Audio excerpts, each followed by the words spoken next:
Hello, Chris Godinez, licensed professional counselor, also the host of We Need to Talk on every Sunday at noon. This video is for educational and informational purposes only. If you feel you need a therapist, please go to Google, type in therapy, your city, psychology today will pop up. Click on that and it will have therapists in your area. Also, the views and opinions stated herein are mine and mine alone. They do not represent the ACA, the APA, or any other damn therapist for that matter. Thanks for playing. Bye-bye. Boom, shakalaka, done. Okay, announcements. Dun, dun, dun. Okay, so we got mercury.eventbrite.com is where you can go get your tickets. So Mercury, MURCURI.eventbrite, EVENBRITE.com is where you can go get your tickets. So the upcoming events that we have got rocking and rolling are, all right, September 14th, I will be in Reno. So Reno, there are still some tickets left. So if you are interested in attending in Reno, that is next Saturday. Go to Eventbrite, go to Mercury, event.eventbrite.com. That is where you can get your tickets. So that is September 14th in Reno. Then Saturday, October 19th is going to be Austin. Sunday, October 20th will be San Antonio. November 2nd will be Las Vegas. I can't wait. I'm going to go see John Cleese. I'm so excited. I'm like, wah, John Cleese. Anyway, and then December 6th is going to be the cruise. If you are interested in donating to the survivors of that Hurricane Dorian that came through, what I did is I looked up reputable charities for donating to the Bahamas. NBC came up and it listed a bunch of charities that they'd already vetted. So go there. It was International Doctors is the one that I donated to. So if you're interested in doing that, I would strongly suggest doing that. The nice thing of it is all the cruise lines have been donating supplies and goods and things. So they're not just, thanks for your beaches and screw you. So that was good. Okay, so there is that. And then Orlando will be December 14th. And then my next Texas one will be January 18th in Houston. So the last one for this year is going to be the 19th and the 20th. So if you're in Texas, that's where I'm gonna be. Okay, I think I listed everything I needed to talk about. There are still availability. There's still going to be availability for the cruise right up until basically the ship leaves. So if you're interested in attending that, that's going to be awesome. It's going to be me and Susanna, and we're going to be doing lectures and workshops and how to survive abuse. So looking forward to meeting all you guys. It's so exciting. It's so excited when you guys like contact me and like, oh my God, I'm going on the cruise. Oh my God, it's going to be so cool to meet you. And I'm like, oh my God, yeah, I can't wait to meet you either. That's going to be awesome. So anyway, looking forward to that. So there is that. I think I have covered everything I am supposed to. Hold on just a second. Let me double check this.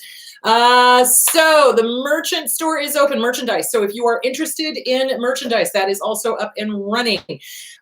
So go there if you want coffee mugs, etc. I believe the coffee mugs are now white with the logo, which I think is kind of cool. So there that is. All right. And also my book is available on Audible. It's also available, my books plural. It's also available on Amazon.com. So these are good, but this is about surviving abuse with a crazy parent that was borderline and narcissistic and addicted to opiates. Not a good combination. This is my childhood.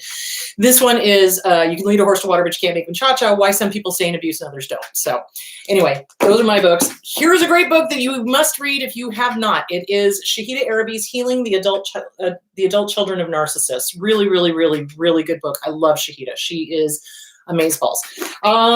Okay, so let's dive into it, shall we?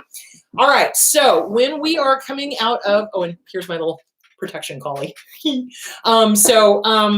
When we are coming out of an abusive relationship, we are going to have post-traumatic stress disorder. So I just wanted to go over this because, again, everybody is at a different spot in healing. Some of you guys are on the other side of it and you're good to go. And I'm like, thank you, Jesus, Buddha, Bufa Baba, whoever, I don't care. Thank you. So some of you are on the other side of it. Some of you are just starting. So this is why I repeat, because I want to make sure everybody gets the information that they need. And I will update, if I haven't done one in a while, I'll redo a video and making sure that everybody's got what they need. Okay. Post-traumatic stress disorder. Let's talk about that. So, and I also want to talk about dissociative disorders. So there's different ones. So I want to talk about that. It's not just multiple personalities. It can be, but it's more than that. And I want to go into that because part of PTSD can be having dissociative disorders on top with combined. Yay. Like you guys needed that. Anyway, so when we come out of an abusive relationship, we are going to have post-traumatic stress disorder, and it's going to be complex. That's all that the C means, is that it happened over and over and over and over and over and over and over again. So complex post-traumatic stress disorder. So in regular PTSD, it's a one-time event. It's a car accident. It's watching somebody be killed. It's watching somebody die. It's being in war, which actually technically would be complex because it happens over and over and over. So one-time events, one-time life-threatening event kind of thing. That's what kind of defines PTSD.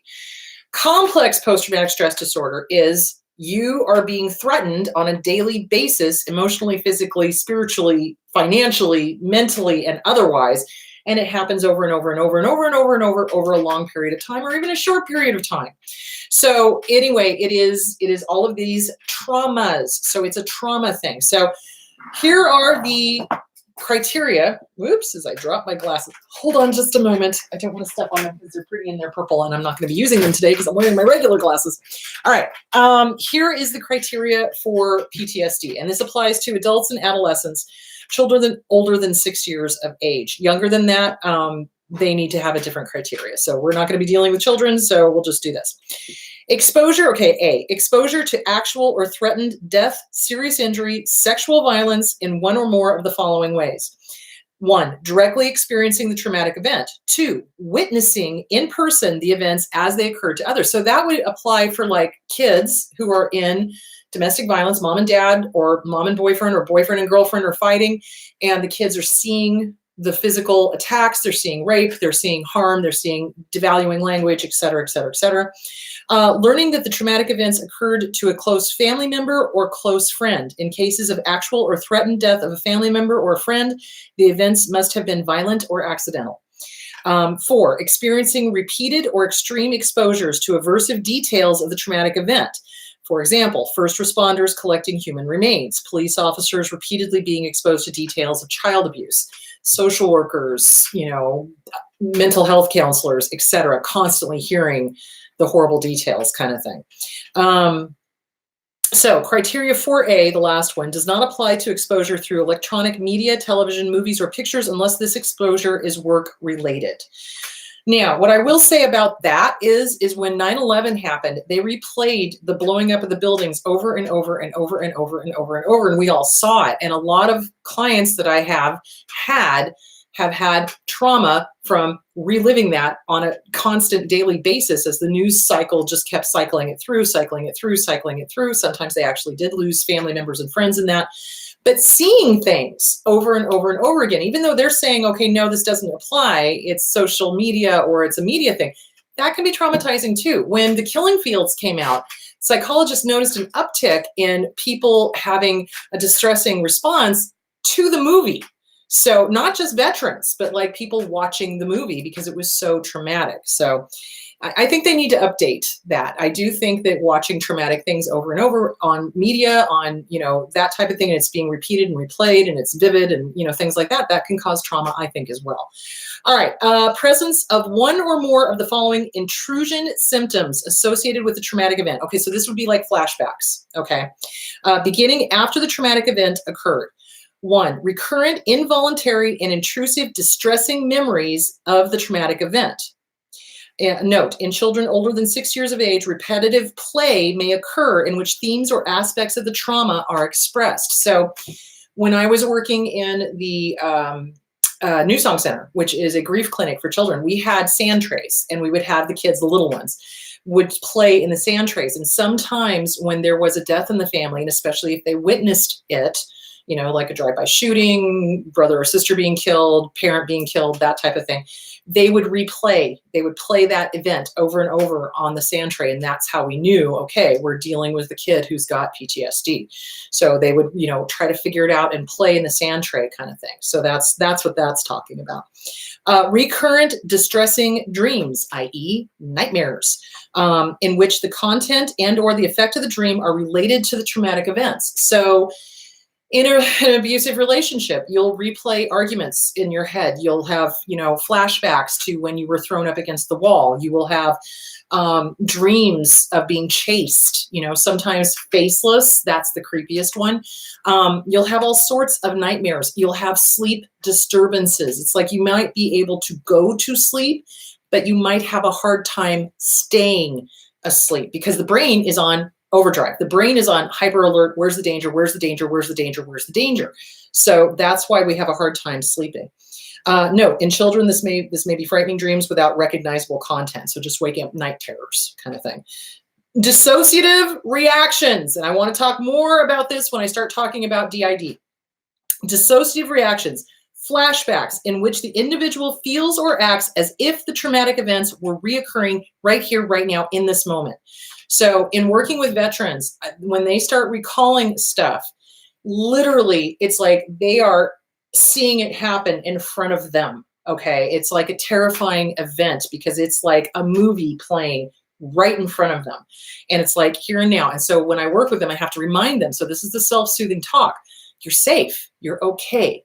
You're not there anymore. This is just a memory. That's all it is. It's just a thought. You're okay. And so this is what we have to learn to do for ourselves when we're in the middle of a flashback, when we're in the middle of, remembering this stuff. And it feels like, because remember the amygdalas are stupid. They cannot tell the difference between a memory, a thought, a real event, daydreaming, an emotional threat, a thought about an emotional threat, or some real event that has happened in the past. To the amygdala, it is all here and now. So you have to remind your amygdala. It's like, hey, nope, not here and now. I am in the mall, or I am grocery shopping. I am okay. I am safe. I am all right. Everything's fine. Breathe. It's all good. I'm safe. Everything's fine. So the amygdala is what we have to calm down because this is our fight, flight, freeze, or fawn center. So when we get stimulated by a thought, by an emotion, by a flashback, this thing acts as if, oh my God, it's here now. We have to run. We have to fight. We have to give in. We have to, freeze. So yeah, you got to remind your amygdala, you're safe. You're okay. Everything's fine. Okay. Where am I? Such reactions may occur on a continuum, with the most extreme expression being a complete loss of awareness of the present surroundings. And that often happens, I see, with veterans. So, but that does not mean that cannot happen with survivors of abuse. I've seen that with survivors of abuse as well. It's a little less likely, but yeah, it can happen. Okay. Intense or prolonged psychological distress at exposure to internal or external cues that symbolize or resemble an aspect of the traumatic events. So with survivors of abuse, with war veterans, with anyone who's got PTSD, anything can be a trigger. It can be a thought. It can be seeing something. It can be seeing someone who reminds you of your abuser, your dad, your mom, your lover, your boss, your, whatever. It can be a visual thing. It can be auditory. A song comes on the radio, or you hear somebody's voice who reminds you of your abuser. It can be smells. Somebody smells like your abuser, or a cologne or something. So oftentimes survivors of sexual assault will have a hard time with body odors, because if somebody's got a really strong body odor and it smells like the assaulter, it sets them off. Or a cologne that smells like what they were wearing, or a soap, or things like that. So anything can be a trigger. You got to learn what your triggers are so that when it happens, you can calm yourself down and go, okay, breathe. It's okay. It's not my abuser. It's not my assaulter. I'm okay. It's just a soap. It's just a cologne. It's not them. I'm safe. I'm okay. So it's a lot about self-soothing. So anything can be a trigger. Anything, sight, sound, hearing, smelling, tasting, any of that can be a trigger. So that's why it's really important to sit down and figure out what triggers you. What do you think? What do you feel? What is going on right before you go into that flashback, right before you go into the panic attack? It's a trigger. Something has triggered you. Hang on just a second. Okay, so marked physiological reactions to internal or external cues that symbolize an aspect of the trauma event. So in other words, panic attack. So you have a visceral reaction. So heightened alert means also like a heightened startle response. So, somebody jumps from around the corner. Yeah, a normal person's going to go, oh, geez, you scared me. But someone with a lot of abuse in their past, you accidentally touch them on the shoulder and they're not aware that you're there, they will scream. They will like literally cower and scream because they're expecting to be hit. Persistent avoidance of stimuli associated with the traumatic event beginning after the traumatic events occurred, as evidenced by one or more of the following: avoidance or efforts to avoid distressing memories, thoughts, feelings, or being closely associated with that event. Okay, this is where we go into denial, and this is where we go into numbing ourselves. So distressing event comes up in our mind and we go, nope, don't want to think about it. Nope, don't want to think about it. Nope, don't want to think about it. And we're going to shove it under the rug. That is the wrong thing to do, because unfortunately what you resist persists, and this thing will just come roaring back bigger and badder. So you've got to deal with it. But that is one of the things that we do as survivors, is that we go, no, distressing thought. Oh my God, no, this reminds me of, no, I don't want to think about my abuser. No, I don't want to think about my childhood. No, I don't want to do the workbooks. No, I don't want to work on self-esteem. No, I don't want, do you see where I'm going with that? Because it brings up all of the stuff. And so we sabotage ourselves by going, no, no, no, no, no. And we shove it under the rug and we think, okay, it's fine. I got a lumpy rug. Everything's fine. But that lumpy rug eventually comes back and bites us, basically. So, avoidance of real, avoidance or efforts to avoid external reminders, people, places, conversation, objects, situations that arouse distressing memories, thoughts, feelings, about or closely associated to the event. So in other words, this is how we start getting agoraphobia, because what we do is we start avoiding. Oh no, I had a panic attack at the mall, so I'm not going to go back to the mall. I smelled somebody that reminded me of my abuser at Applebee's, I don't know, a restaurant, something, oh, okay, I'm not going to go back to that restaurant. I had a visual thing at the park. Okay, I'm not going to go to the park. So we start limiting our world. It starts becoming very, very, very, very small, and you don't want that.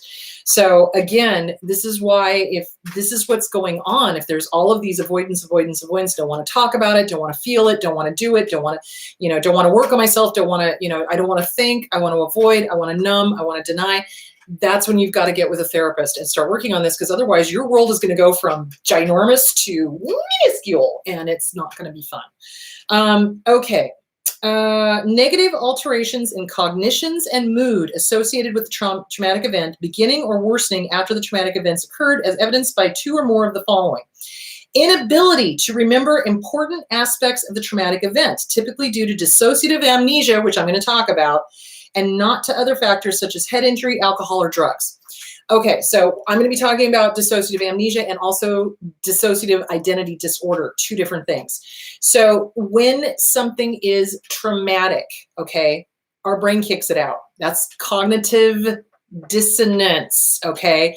So incoming information does not match with what we want to believe. Okay, we want to believe that our abuser is this wonderful golden person that loves us, and oh no, that's not love bombing, that's normal courtship, and oh no, they're not devaluing me, that's normal. Oh no, they're not isolating me from family and friends, that's normal. So family and friends come in and go, no, we're seeing red flags. So what ends up happening is because of the cognitive dissonance, because incoming information does not match what the interior child wants to believe, the brain goes boop and forgets the conversation completely. So what I see over and over and over and over again is the target of abuse finally comes out of the fog, the fear, the obligation, the guilt. They've got PTSD, CPTSD. They've got dissociative amnesia. Family members will say, we had a conversation. We did warn you. We sat you down. We took you out to lunch. We took you out to dinner. We came over to your house. We told you, and they will have absolutely no recollection, none, because of the cognitive dissonance, because they didn't want to hear what they didn't want to hear. And that's where family friends get exacerbated. They just, how could you not remember this conversation? We talked about this. Nope, they have, the target of abuse will have absolutely no remembrance of this, none whatsoever. And it's because the information coming in didn't match what the little kid inside wanted to hear. And so boop, it got kicked out. So that's dissociative amnesia. Okay. And sometimes it does come back. Sometimes, with the family talking to them and working with them, working with a therapist, they will remember the conversation, but it takes time. Okay. All right. So Not remembering certain aspects of the trauma. So this is where abuse trauma comes in. So in dealing with domestic violence, the target of abuse will minimize. Oh, it wasn't that bad. Meanwhile, they have 2 black eyes and a broken nose.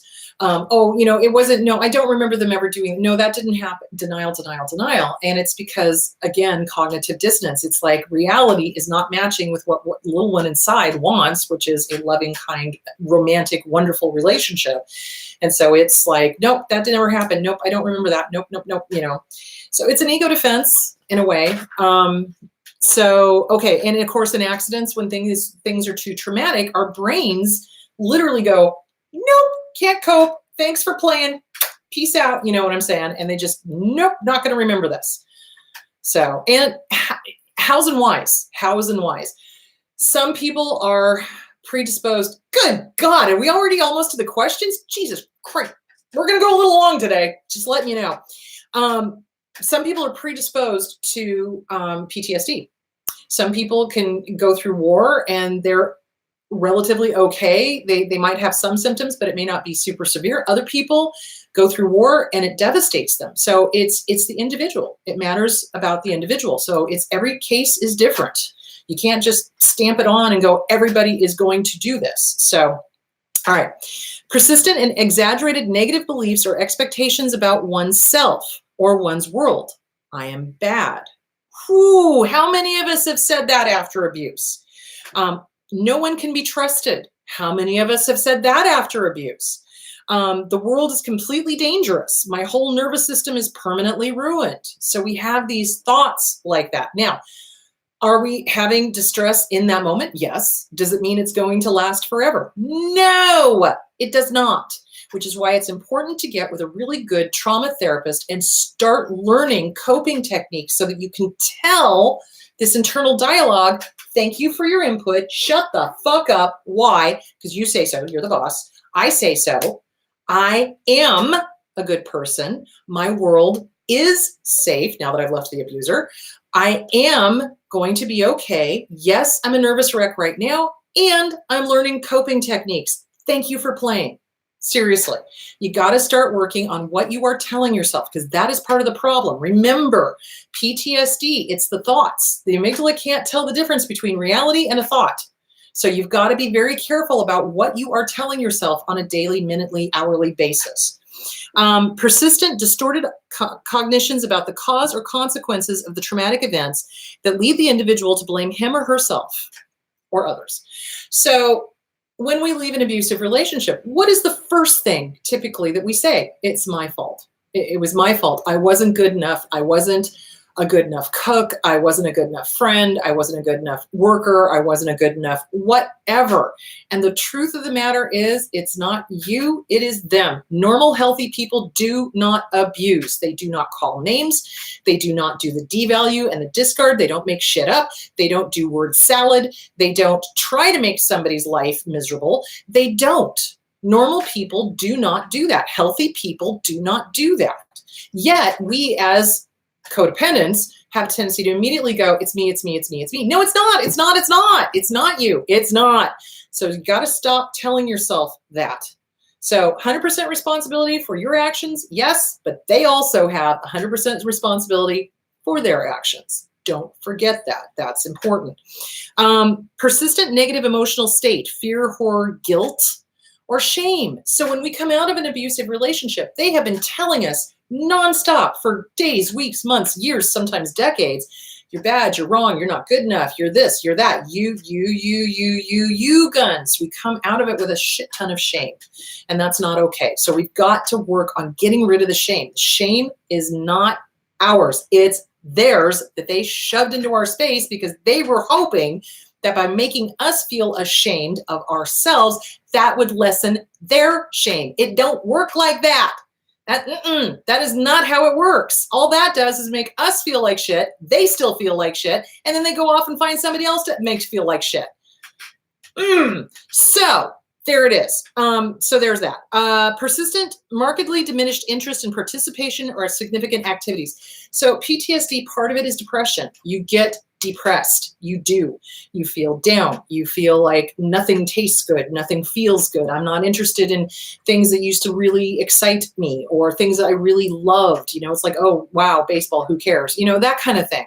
So yeah, that's part of the depression. You get depressed. Absolutely.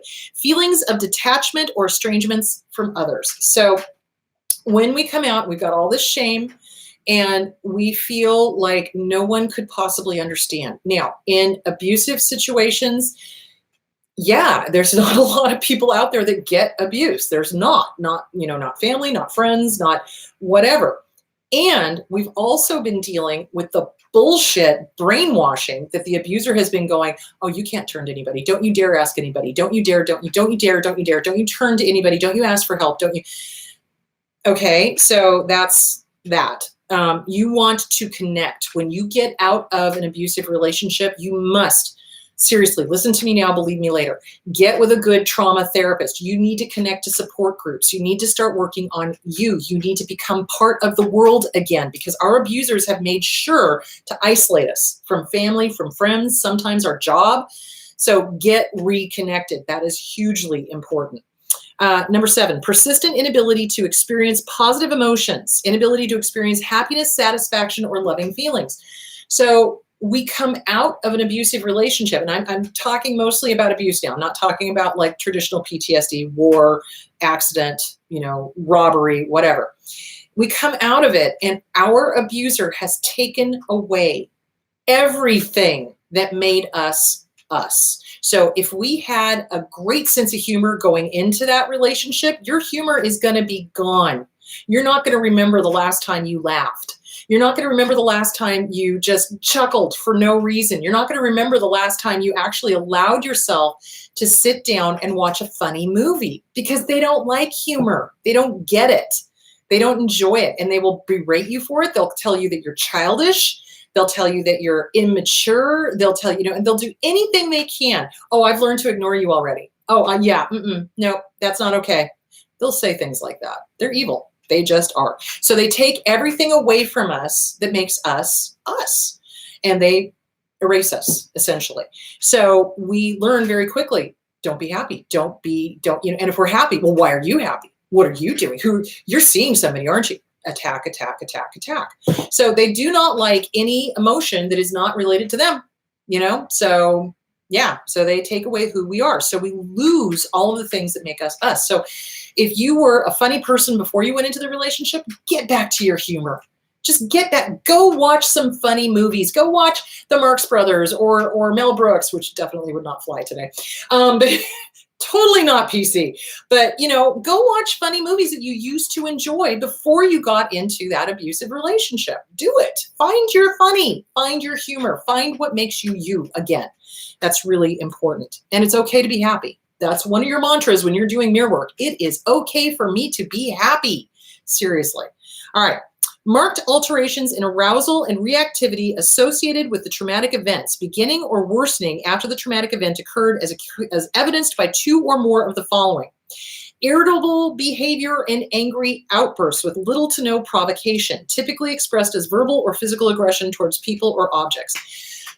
I don't see a whole lot of that in survivors of abuse. Basically, every emotion has been made off limits. So it's very unusual to find a survivor of abuse that is throwing things, yelling, raging, although they do rage. So, and what they will do is they're mimicking the behavior that they saw the abuser do. So if the abuser is a rager, they will suddenly start raging. And that's not who they are.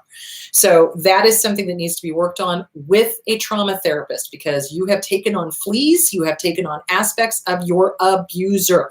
And when a trauma survivor from abuse is dealing with anger, it's generally turned inwards on themselves. So you want to not do that. So in Pete Walker's book, CPTSD From Surviving to Thriving, get it, work it. It's going to be triggering, but do it. In chapter 3, I believe, he talks about putting the anger, the shame, and the guilt back onto the abuser. Don't accept it as your own. It is not yours. It is theirs. The raging, that's their gig. That's not you. Healthy, normal people do not rage. They do not. Do they get angry? You bet.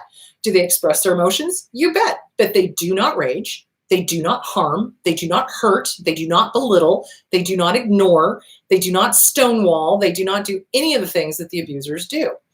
All right. Reckless or self-destructive behavior. So smoking, drinking, drugging, driving crazy, kind of a, geez, if I drive my car, maybe I'll kill myself kind of thing. So it's kind of like passive suicidal kind of stuff. Because let's face it, smoking and drinking and drugging will kill you eventually. Maybe not immediately, but it's basically killing yourself by inches. So there that is. Hypervigilance. Hypervigilance. This is why we don't sleep, because our brain is constantly on the up periscope. Where's the danger? Where's the danger? Where's the danger? Where's the danger? Where's the danger? Where's the danger? Where's the danger? Even when there's no danger present, because we've become so used to looking for danger, looking for danger, looking for danger. Exaggerated startle response. I talked about that. Problems with concentration.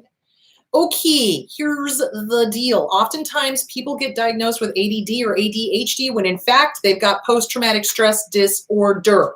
It is because of the trauma that they experienced as children, or the trauma they experienced with their spouse or their loved one, their girlfriend, boyfriend, their boss, their friend, whatever. If it's over a prolonged period of time, yeah, concentration, you bet. Why? Because the abusers are always breaking our concentration because our focus has to be on them, or they're making it so that we can't succeed. They sabotage all the time. So we learn very quickly, why bother? Why bother concentrating? It's not going to get me anywhere. So yeah, problems with concentration. Often ADHD is misdiagnosed and it's really PTSD. So something to investigate if you're having problems with concentration. Sleep disturbance, difficulty falling or staying asleep, or restless sleep, and that's because of the nightmares and the hypervigilance and everything else. Duration of the disturbance is more than 1 month. So PTSD, CPTSD lasts for a very, very, very long time. The disturbance causes clinically significant distress or impairment in social, occupational, or other important areas of functioning. When you've got PTSD, it's going to be very hard to hold down a job. Your brain is going to be going 100,000 miles a minute. It is. You're not going to have enough sleep. Your sleep schedule is going to be completely wonky donkey. So yeah, this is all stuff that's, because of the PTSD. The disturbance is not attributable to the physiological effects of substance, medication, or alcohol, or other medical conditions. So other medical conditions can cause this. Obviously, alcohol and drug use can cause all of these. So, all right, now that was that. You know what I think I'm going to do? I think I'm going to split this up. I think today I'm going to be talking about PTSD. I think next weekend I want to cover DID and dissociative disorders because this is huge, and I think this is going to be a two-parter. So I think I am going to dive into questions. So, because I'm just realizing that I just spent a half an hour describing all of this, and it's going to take me another half an hour to describe DID. So, and dissociative amnesia and all of that. So, yeah, let's go ahead and take some questions. So, yes, ADD, ADHD, yes, it can be PTSD instead. And that is something that I don't think gets discussed a lot with doctors. Here's the thing that pisses me off. Doctors generally only have less than 3 to 6 weeks training in psychological issues. That's it. They're more concerned with the body. They're more concerned with physical stuff, okay? That's their area of expertise, obviously. So they get very little training in actual, mental health issues such as post-traumatic stress disorder and ADHD, ADD, which can mimic. So that's why, you want to go to somebody who is a trauma therapist specialist, trauma specialist, so that you know what you're dealing with. It may not be ADD, it may not be ADHD, it may be a little bit of it, but it could also be PTSD. So, all right, question. After I left my abuser, I had a very strong urge to change my name. And when I was using the new name, I felt normal, like I was another person. Is that dissociation? No, it is not. So when I got married, I could not wait to change my maiden name. Seriously, swear to God, could not wait. Why? Because everybody in my little town knew exactly how batshit crazy my family was, specifically my dad. And I did not want to be associated with that in any way, shape, or form because I was tired, quite frankly, of being judged because of the batshit crazy things that my dad did. So when we are married to an abuser, or when we have had parents that were abusive, or a parent that was abusive, yeah, that's kind of normal to want to change your name. It's like, I want nothing to do with them. Zip, zero, zilch, nada. So no, that's not dissociation. Dissociation, you're going to make me describe it, aren't you? Okay, there's two different types. Well, there's three different. There's a whole bunch of different types, and I will talk about it next week, but very quickly. Dissociative identity disorder is when you have a psychotic break and your brain cannot cope with what's going on. So it assigns other alternate personalities to cope with whatever is happening. So there will be different personalities, two or more, different alters, okay? Different altering. This used to be called multiple personality disorder. So the movie Sybil, okay? That's the best one I can think of. It was describing her multiple personality disorders. Her mother was schizophrenic, abso-fucking-lutely. So, but she had supposedly, I think it was like 43 different alters because she underwent such horrific physical and mental and emotional abuse. So in dissociative identity disorder, it is literally like another alternate personality steps in, has a completely different name, has a completely different personality, has a completely different set of skills. So for example, in extreme cases, when I worked up in Oregon, I had one person switch on me on the phone and they couldn't handle the financial stress. And so the alter came in and was like, all of a sudden was like, well, my name is Laureen or whatever, and I'm here to help deal with the bill. How much do I owe? I mean, when I was sitting there going, and this is before I went to school or anything. So I was sitting there going, oh shit, you know?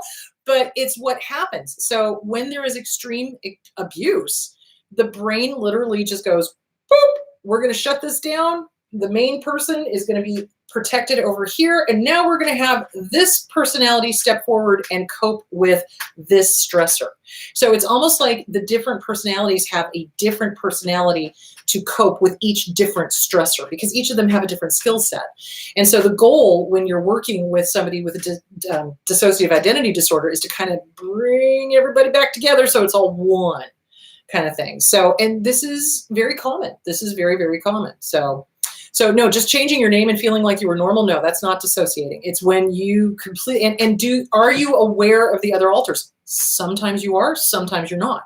So sometimes you can have an alter that, the main person goes back, the alter comes forward, handles whatever, and then it goes back. And this person has no clue what this alter did. Other times, main person goes back, knows they're going back, alter comes forward, handles whatever, they switch, totally aware of what's going on. It just depends. So it's fascinating. It really, the human mind and how we cope with different traumas, infinitely fascinating. And it makes me angry when people make fun of dissociative identity disorder because it's not a laughing matter. It's not funny. It is a coping mechanism that they have developed to cope with the immense trauma. And it's usually really heavy duty, like you would not wish this on your worst enemy kind of trauma. So, wow. Anyway, so there is that. All right. I hope that answered the question. I will go into deeper discussion on that next weekend. I didn't realize it was going to take me so long to read about CPT or PTSD. So, okay. So can being stalked cause complex post-traumatic stress disorder? Yes. Oh my freaking tap dancing Christ. Yes, you bet. Holy shit. So when an abuser has got obsessive X syndrome, and that abuser can be a boss, it can be, I've seen bosses stalk former employees because they were pissed that they got out from their clutches. They're crazy. So it can be a boss, it can be a lover, it can be parents. It can be anybody who stalks you. Obsessive, cuckoo for Cocoa Puffs, okay? They cannot get you out of their mind. They are going to stalk you for the rest of their lives. They're going to make you pay. They're going to bring you back into the fold. They're going to fill in the blank. So obsessive X disorder, yeah, they're nuts. They're yes. So what they will do is they will do anything. They will do anything. So stalking can include cyber stalking, making and creating multiple personalities on Facebook, Twitter, social media, Snapchat, Instagram, doing that kind of thing. It can include actual, parking in front of your apartment complex or your house and, taking pictures and, running up to you in a public place and snapping pictures and then running off. Yeah, that's all stalking. That is completely stalking. So can it cause CPTSD? Yeah, because it's scary. It's like, this person is out there. You don't know what they're thinking. Are they just trying to cause upset? Are they just trying to cause distress? Or are they trying to do something a little bit more sinister? That's what's always going on in the back of your mind. So yeah, can it cause PTSD? You betcha. You betcha. And that's when you get a final restraining order, you get an order of protection, and you make sure that they have that served on them. And then you call each and every time they violate it. And if you have to, you re-up it. Absolutely. You do not put up with that shit from anybody, period. So yeah. Okay, is it possible to have a trauma bond and get diagnosed with BPD? Yes. Okay, hold on. So here's the screwed up thing. Trauma bonding is when it's, I love you, I love you, I love you. Oh no, I'm not gonna love you, I'm gonna hate you. Oh no, wait, I love you again, I love you, I love you. I hate you, I hate you, I hate you, I hate you, I love you. Hate you, hate you, hate you, love you. Hate you, hate you, love you.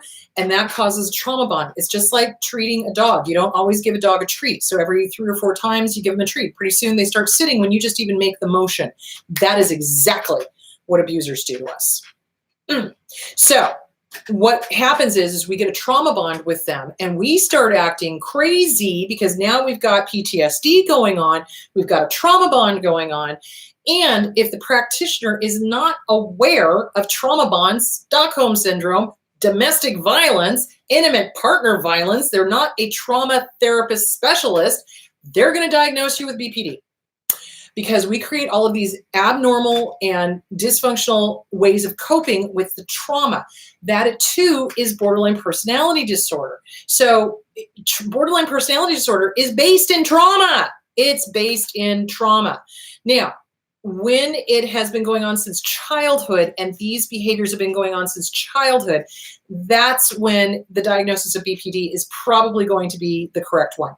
If it is done in adulthood and you have not had any of these behaviors before, I'm suggesting you've been misdiagnosed. So yeah, you want to look into that. So they're both trauma-based. They're both trauma-based. So if you have a diagnosis of borderline or if you have a diagnosis of trauma bonding and domestic violence, etc., you want to cope with the trauma. You want to deal with the trauma. So dialectic behavioral therapy is the best one to use for BPD.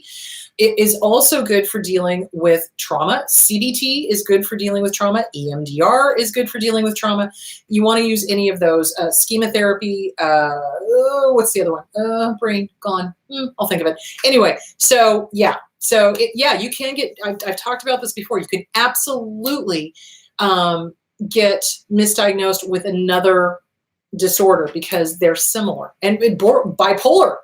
I've seen people misdiagnosed as bipolar when in fact they've got PTSD. And I'm like, who the fuck diagnosed? Go get another, and then they come back and, oh no, it's PTSD. I'm like, I knew it. So yeah, I get very angry when people don't really do their research.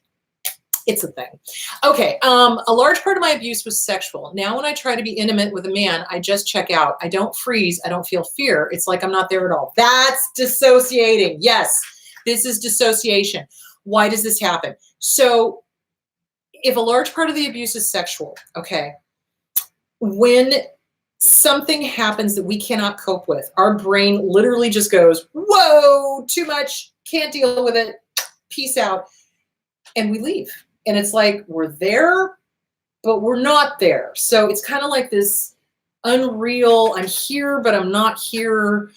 I'm not really here, and sometimes we actually float out and we watch it from the corner of the room. So, and oftentimes, especially with children, when they've been sexually abused, they will describe, everything from the corner of the room. And that's dissociation. That's just the way that our brains cope with an immense amount of trauma. So that is dissociation. And it happens because your body memory is there. So, oh boy, in sexual abuse, this is the this is the hard part for survivors of sexual abuse.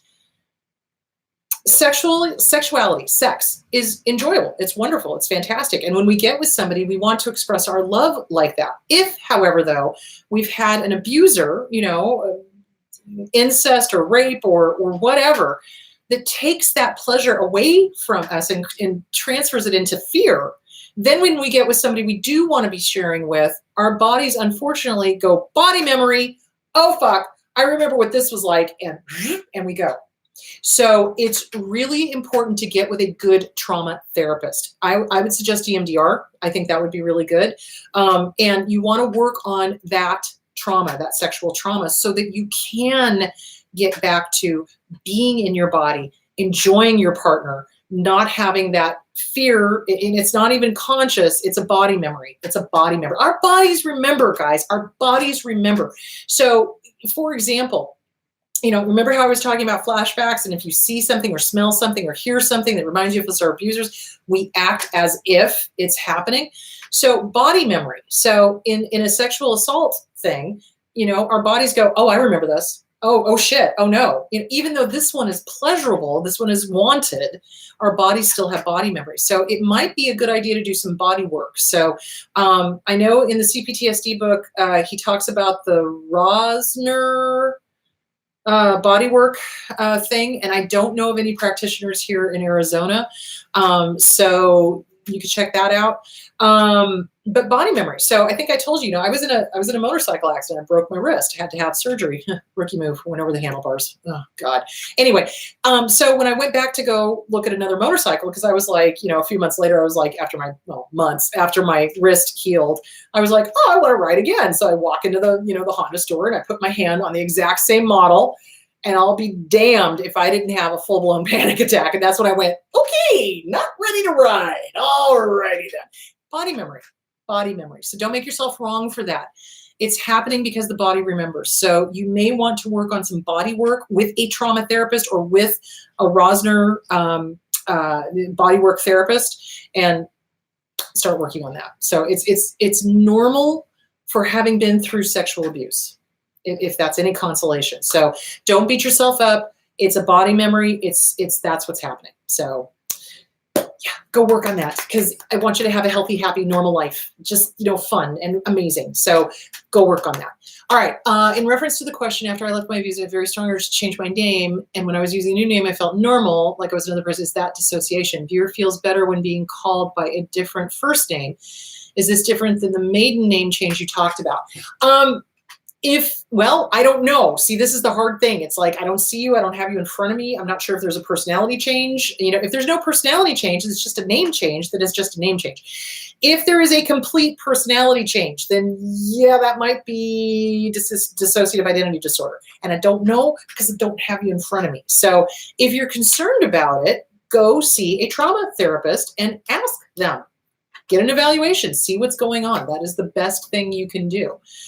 Okay, I have been diagnosed with CPTSD, and my new psychologist wants to focus on dissociative disorders first. No multiple personality disorder in DID. Is this a good approach?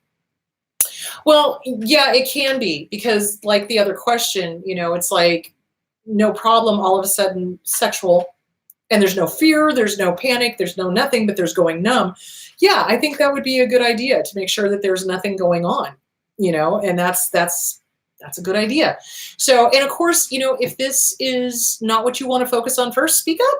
You know, the thing I do when I do my counseling, to me, it is it's a partnership. It's what do you want to work on? What is of importance to you? If we fix this, will this help this, and this?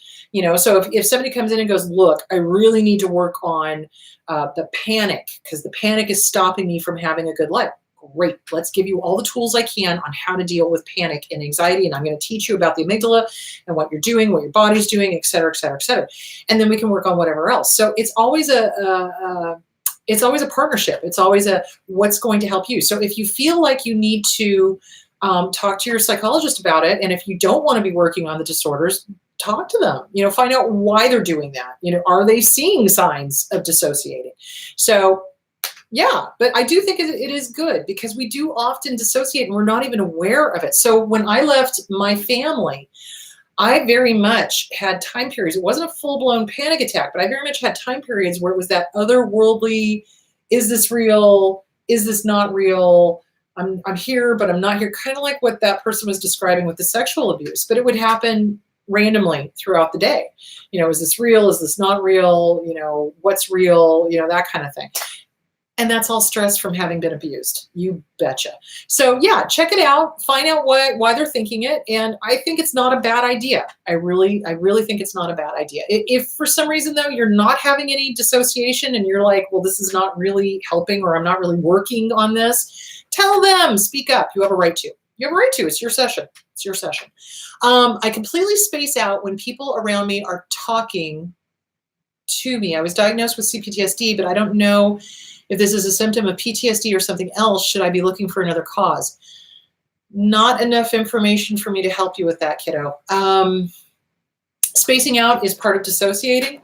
It could be ADD, could be ADHD, could be CPTSD. I mean, I don't know. So I would definitely talk to your therapist about it and find out, describe it and give examples and go work on that with your therapist, because I can't tell because I don't have you in front of me. So unfortunately, but yeah, that is a form of, checking out. If you're like, you're spacing out, that's checking out, that's dissociating. So you might want to investigate that. Okay, question. I always feel like I'm not in my body and cannot relax. I hate this dissociated foggy feeling. What can I do to make it go away? You work on the trauma. You take your power back. You do the letters, the go fuck you letters to the abusers, the goodbye letters, the good, the bad, the ugly, the horrific. At the very, very end, you take your power back and you kick them out of your head. You evict their ass. And you make it clear in no uncertain terms, they are not welcome in your head. They're not welcome in your life. Go fuck yourself sideways with an unlubricated baseball bat, you son of a bitch, or you daughter of a bitch, or whatever they are, and burn it and let it go. You start working on the trauma. No, I'd like to stay on topic because we've got so much stuff, please. Chris was just asking me if I wanted to go off topic. So, no, I don't. So, so it's a dissociated, foggy feeling, like I was describing, like that otherworldly, I'm here, but I'm not here. And the not relaxing, that's the hypervigilance. Okay, that's the amygdala. So the best way to short circuit the amygdala is to breathe. You must breathe. So very briefly, and then I'm going to close out this session, and then this session. Listen to me, this episode, and then next time I'm going to talk more about dissociative identity disorder and dissociative amnesia disorder. So what is happening is the amygdala hears a thought or sees a trigger or hears a trigger or smells a trigger or tastes a trigger or something triggers the amygdala, okay? This thing lights up like a Christmas tree, hippocampus, hypothalamus, go, oh my God, we're in danger, holy shit, we gotta do something, we need cortisol, okay? Body floods with cortisol. So, yep. There we go. All right, we're tight now. We're ready to fight, flight, freeze so that the predator walks past us, or fawn, give in to the predator so it doesn't kill us. So now shoulders and ears have become one. There's no oxygen going on here. It's these puffy little breaths that don't do anything. The oxygen CO2 is completely out. So it's like, and nothing is really going anywhere. That tells another part of the brain a little further down on the stem, holy shit, we're going to die. There's not enough oxygen CO2. What the fuck? Tells the adrenal gland that sits on top of the kidneys to release everything. And now shaking like a leaf, racing heart, racing thoughts, puffy little breaths, not going anywhere. At this point, we do one of two things. We either go into a stereotypical panic attack, which is, I can't breathe in, oh my God, and boom, keel over. Or we turn into the Incredible Hulk and we go into a rage attack. So those are the things that are happening. So when we are living with abuse, we're living with this like high level stress all the time. And it's like, it never dips down into calm. It never dips down into, oh, I'm safe. Oh, I'm okay. Everything's fine. I'm breathing. Everything's good. It never dips down into that. So we're constantly at this level of, oh my God, oh my God, oh my God, oh my God, oh my God, oh my God, oh my God.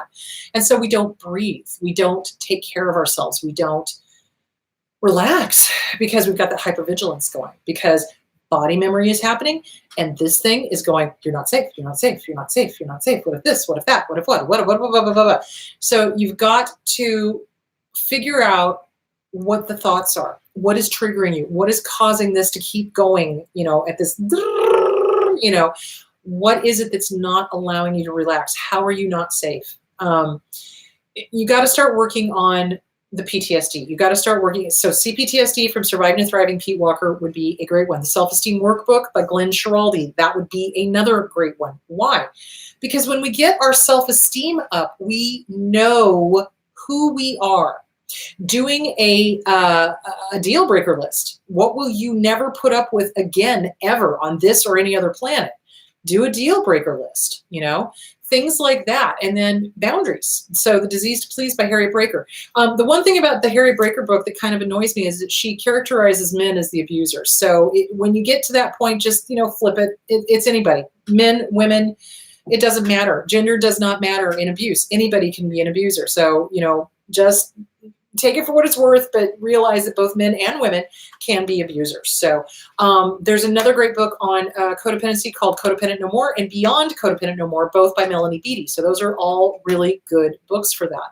So yeah, that's probably why you're not relaxing, is because subconsciously this is up here, this is going off, and body memory is happening. So get with a good trauma therapist. Let's start working on that. Let's figure out why, what is causing the dissociation? What was the trauma? Work on the trauma, work on the original wound. That's what you got to work on. All right. I am starting to lose my voice. We have got a ton of pollens floating around out here because it's dipped below 110. And everything's growing again. Yay. So anyway, I will see you guys next week in Reno. I am so looking forward to it. That is going to be awesome. So I'm going to bring a little special gift for you guys. So that'll be cool. So that's it. All right. Next weekend, I will be talking about DID, dissociative identity disorder, and dissociative amnesia and more in depth. So there it is, guys. Have a great week. My love to you all. Be good to yourselves. Do self-care, okay? If you're interested in attending any of these events, there's still tickets available for Reno. Please go to Mercury Eventbrite and get your tickets there. All right, kiddos. Love you. Have a great day. Where is my, there it is. Okay. Have a great day, and I will, talk to you later. Bye.